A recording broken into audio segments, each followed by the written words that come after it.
और कल इसी बार पर एतराज रखते हुए मैंने इस्तीफा पत्र भी सौंपा। अब गेंद राष्ट्रीय अध्यक्ष जी के पाले में है। मैंने परसों विस्तार से राष्ट्रीय अध्यक्ष जी से वार्ता भी की, उनको अवगत भी कराया और सीधे सीधे उनको ये कहा कि अगर आप इन पर नियंत्रण नहीं कर सकते तो हमें छोड़ दीजिए खुली नया रास्ता तय करने का।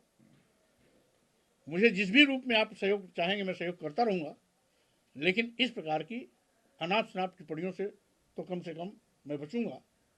कुछ छुटभइये नेता आए गए दिन जिनकी हैसियत एक भी वोट समाजवादी पार्टी में बढ़ाने की नहीं है, दिलाने की नहीं है, वो मेरी बात पर अनाप शनाप बयानबाजी करते हैं।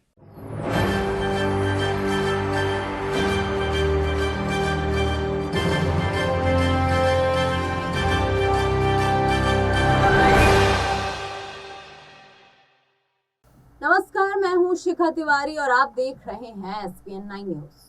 स्वामी प्रसाद मौर्य के समाजवादी पार्टी के राष्ट्रीय महासचिव पद से इस्तीफा देने के बाद स्वामी प्रसाद मौर्य का बड़ा बयान सामने आया है। स्वामी प्रसाद मौर्य ने बताया है कि इस्तीफा देने के बाद अब निर्णय राष्ट्रीय अध्यक्ष के हाथ में है कि वो पार्टी में रहते हैं या नहीं। आइए सुनिए उन्होंने क्या कहा। अभी तो बहरहाल मैंने महासचिव पद से इस्तीफा दिया है। अब गेंद राष्ट्रीय अध्यक्ष जी के पाले में है। उनकी अगली कार्रवाई को देखते हुए मैं अपना अगला निर्णय लूंगा। तो आपने सुना कि पार्टी में वो अब रहेंगे या नहीं। इस बात पर उनका सीधा उत्तर यही था कि इसका सीधा फैसला अखिलेश यादव के हाथ में है। साथ ही इस्तीफे की वजह बताते हुए स्वामी प्रसाद मौर्य ने कहा कि पार्टी में कुछ तत्व ऐसे हैं जो उनके खिलाफ है और उनकी हर बात पर टिप्पणी करते हैं, जिससे परेशान होकर उन्होंने अखिलेश के साथ एक बैठक भी की थी, जिसमें इसका हल निकालने के बारे में चर्चा की। लेकिन आखिर में स्वामी मौर्य ने पद से इस्तीफा देने का निर्णय लिया।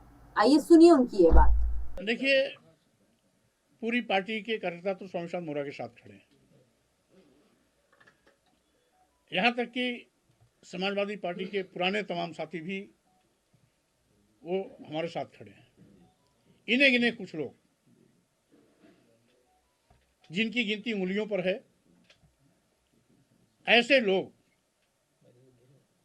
जब भी मैं कुछ बोलता हूं तो कोई न कोई टिप्पणी करते हैं। मैंने परसों विस्तार से राष्ट्रीय अध्यक्ष जी से वार्ता भी की, उनको अवगत भी कराया और सीधे सीधे उनको ये कहा कि अगर आप इन पर नियंत्रण नहीं कर सकते तो हमें छोड़ दीजिए खुली नया रास्ता तय करने का।